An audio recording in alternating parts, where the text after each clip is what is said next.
Bon, écoutez, je suis fils unique et j'ai grandi principalement dans un appartement. Ma mère est allergique aux chats, j'étais allergique aux chiens, donc bon, pas vraiment la possibilité d'avoir des animaux de compagnie. À moins que des entreprises japonaises parviennent à concevoir de petits animaux de compagnie qu'on pourrait rentrer dans de petits boîtiers électroniques avec un écran, 3 boutons et une antenne. Ah bah tiens, c'est bizarre, un Tamagotchi, dis donc, qui l'eût cru? Mon premier Tamagotchi, je l'ai eu quand je devais avoir 6 ans. Mon meilleur ami, Basile, en avait un zébré et je trouvais ça vachement cool. Un jour, on était au centre aéré et il l'arborait fièrement en disant qu'il venait d'évoluer. Et c'est quoi ça? C'est un Tamagotchi, je l'ai appelé Greg. Waouh, ok. Waouh, je m'amuse tellement plus avec lui qu'avec toi, va mourir. Oui, du coup j'ai étonné ma mère pour qu'elle m'achète un Tamagotchi. Et vu que j'étais vraiment le pire forceur qui soit, j'ai obtenu ce que je voulais. Maman, un Tamagotchi argenté avec des étoiles dessus. Waouh, il fallait que je me lance. La première chose que t'as quand t'allumes un Tamagotchi V3, c'est un œuf. L'œuf va éclore, mais d'abord t'attends. Espèce de rat. Voilà, une fois qu'il a éclos, tu peux le nommer. Et te nommer toi. Basiquement, quand j'étais petit, j'étais pas le meilleur papa qui soit. Mon bébé Tamagotchi passait son temps à dormir, à chier partout et j'en prenais pas vraiment compte, donc il tombait malade. C'est pas bientôt fini de chier dans le primaire. En plus, je savais même pas qu'on pouvait le mettre sur pause, ce qui faisait que de manière totalement aléatoire, en plein milieu de la nuit...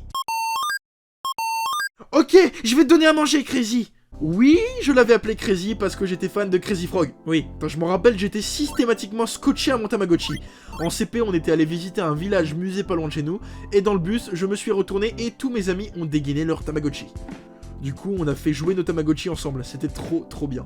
La pire frustration que j'ai pu vivre, c'est quand j'ai laissé mon Tamagotchi à ma grand-mère avant d'aller à l'école. Tiens, je te laisse t'en occuper.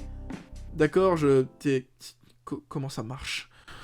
Comment ça marche hein? Et puis au retour de l'école, alors qu'elle venait me chercher, elle est arrivée me tendant mon Tamagotchi en me disant j'ai fait ce que j'ai pu hein. J'étais blown away mais également dégoûté. Mon Tamagotchi avait évolué et il l'avait fait dans mon dos ce bâtard. Du coup le reste du temps je faisais tout pour qu'il grandisse. On jouait à des mini-jeux, j'allais au shop pour acheter un max de bouffe, je le faisais dormir à des horaires raisonnables et un jour... il est devenu adulte. Et là, c'est parti, écoute, hein, c'est formidable quand ton Tamagotchi est adulte, tu te sens plus, t'es déter et tu te dis que tout est possible. Ce qui était grave cool avec cette version, c'est que tu pouvais aller sur le site de Bandai Tamagotchi et gagner des cadeaux en jouant à des mini-jeux. C'était dément. Je me rappelle, j'emmenais mon Tamagotchi partout, je l'avais systématiquement accroché à une lanière que je mettais autour de mon cou. Et c'était dingue. Je me sentais responsable, j'étais plus un simple gamin de 6 ans, mais un fier papa. Je l'aimais mon fiston, je l'aimais. Jusqu'au jour où il est mort. J'étais à la caravane de mes grands-parents en Bretagne, je dormais paisiblement, puis... un matin, je me suis réveillé. Un petit bruit s'échappant de mon Tamagotchi avait gagné mon attention. Il est tombé malade parce que j'avais oublié de le mettre sur pause. Et d'un coup d'un seul, il agonisait et...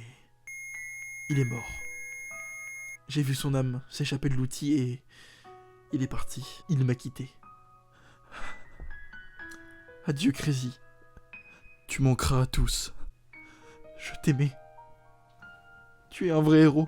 Et on s'en fout, parce que pop, y a un autre œuf qui apparaît.